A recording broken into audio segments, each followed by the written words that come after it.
AFRIMMA, the African Music Magazine Awards show. It's an annual African Music Awards ceremony, basically, aiming to reward and celebrate musical works, talent, creativity around the African talent. Now, here's why I love this. It prides itself as a solo award ceremony in the diaspora that caters to all music genres, not limited to Afrobeats. There's bongo, there's the kale, there's high life, there's kwaito, there's soukous. Listen, Anderson Obiagwu, congratulations on the work that you're doing, and I'll tell you why. For the longest time, right, I've been telling people that Afrobeat is great, but yes, there's so many other kinds of sounds that they might not be as popular, but they're just as good. And of this, the same way we have Afrobeat that has created certain dance steps like Azonto, these other songs, these other genres of music have created other dances. You have Zouk, Lambada, you have Kizomba, but we oftentimes forget that these people are also Africans that are trying to push their sound. Tell me more about that. Yeah, that's why we started AFRIMMA, so we can, create a platform for all these different genres in African music. Just a platform for them to showcase their work. And trust me, when I started promoting the music, that's when I started finding out that there is this like a million different sounds in Africa. And they're all, like you said, they're all amazing and beautiful. Yeah, they are. Now, the thing is, though, Afrobeat, for some reason, seems to be the most prominent of them all. I mean, the Grammys recently just created a whole category for Afrobeat. True. And my worry now is, are we starting to think of Afrobeat as the African sound? No, not really. Okay. I mean, there are different sounds, but, just Nigeria alone has over almost 300 million people. Yeah. So there are consumers for the music. So most of these other countries, they are smaller. Yeah. So it's going to take time. With time, they will understand. Look at Amapiano. Yeah. Amapiano is coming out from South Africa. But they argued with me on Twitter. They said, why? Because now Nigerians made the sound popular. Amapiano has been there. So you're talking about a sound. It still boils down to the same. In fact, they call it Afro Amapiano or something like the Nigerians trying to form their own genre out of Amapiano. No, we're not going to steal this one. Amapiano belongs to South Africans. Yes, it does. Yes, it does. Now, walk me through what your plans for this year. I'm looking forward to the nomination list. It's set to come out in the next 2 weeks. Yes. So what's AFRIMMA planning? Because there are so many award shows now. It's very important to stay unique and stay different. What does AFRIMMA bring to the table that we don't get to see with a lot of other award shows right now? AFRIMMA is the only award show in diaspora that covers the whole Africa as a continent. It's not regional. So everybody is involved, northern part of Africa, southern part of Africa. It's Africa. So, and the reason why we do it in America is when we created AFRIMMA, the goal is to push our music beyond the borders of Africa. So it's called, our slogan is crossing boundaries with music. So we're trying to sell our music, we're trying to sell our music to the international community. Okay. So now, I know you've been doing this for at least 10 years. Like, you're looking at 10 years within this space. However, you've chilled with the big boys, let me put it that way. We've seen them, we've known them, we've loved them. But the thing is, these big boys today, well, once upon a time, the cool cats, the new kids on the block. And there's so many new guys as well.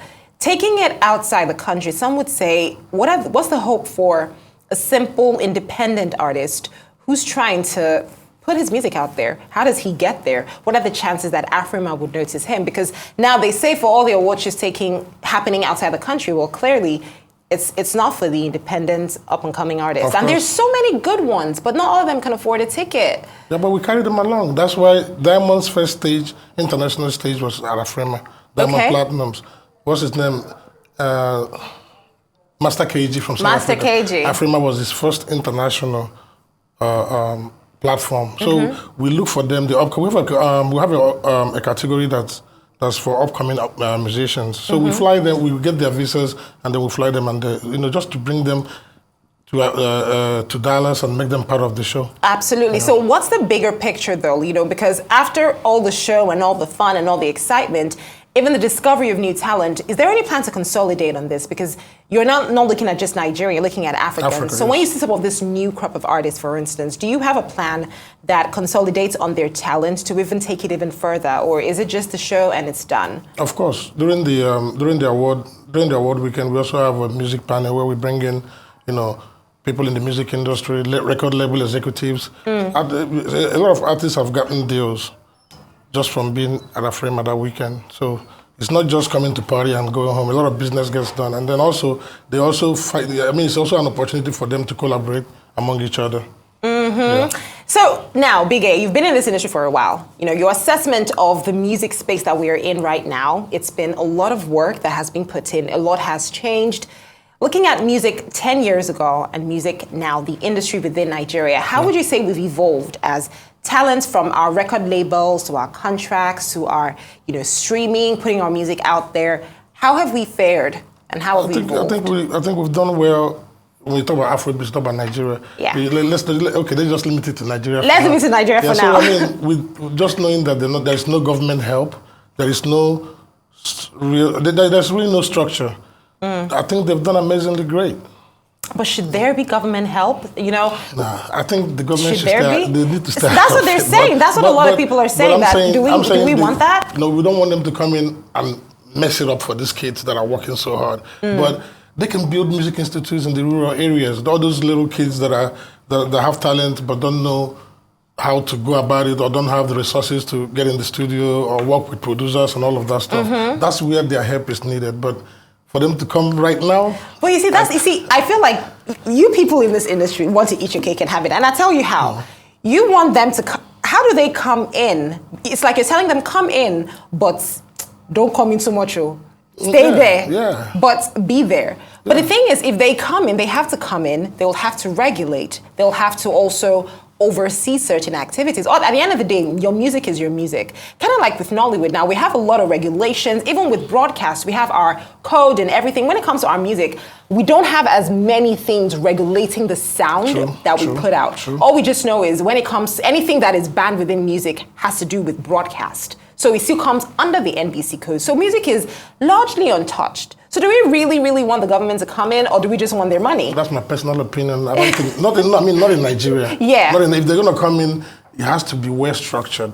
Because they're going to come in and they're going to say, hey, this is going to happen this way, this is going to happen. I mean, if it's going to happen, they need to put people that are experienced in that field to handle it. Yeah. It's not going to bring a medical doctor and make him in charge of a music platform. You know what I'm saying? So it's just, it has to be done the right way if they have to get involved. Amazing. Now, for those private individuals who are still very interested in putting out music, sponsoring these artists, there's been a lot of complaints, there's been a lot of challenges in terms of, very strict deals, especially for the up-and-coming artists. I'm going to take a very popular Nigerian slogan, let the poor breathe. How can we help because for me, I'm always talking about the up-and-coming artists because there's so many more of them than the popular faces that we know. And there's so many good ones. The other day, I had this artist, Dotty the Deity. You need to hear this guy's music. It is beautiful. And I'm just looking at him like, how would we know this guy exists? Someone sets up a studio and he's able to perform his music live and then it goes viral. Boom, everybody's using it on social media. Yeah. So these up-and-coming artists, they need a platform, they need a stage, but it's either messy contracts or very expensive lawyers or deals that just don't favor them. How can we fix this issue? It happens everywhere. You just have to be careful because when you're desperate, you can sign anything. I mean, it's just how it goes. You just have to be careful. Before you sign, you have to take it home, have a family member that is educated, get a lawyer to look through your contract. Yeah. But at the same time, most of these artists, they don't have a choice. Yeah, you're it's right. Either they sign or they go back to the village. You're right. So they just want to sign whatever you give them to sign. And that's why in Nigeria, you see those issues between the record labels and the artists. I agree. It's just what it is. It's insane. Anyway, this all looking forward to AFRIMMA. It's happening in September. We're looking forward to that. Yes, September 17 in Dallas. Amazing. Listen, this year is going to be loaded with award shows. I cannot wait to see. I can't wait. Anderson Obiagwu, thanks a lot for joining me on Arise 360. And well done for what you're doing for the culture. Thank you African so much. culture.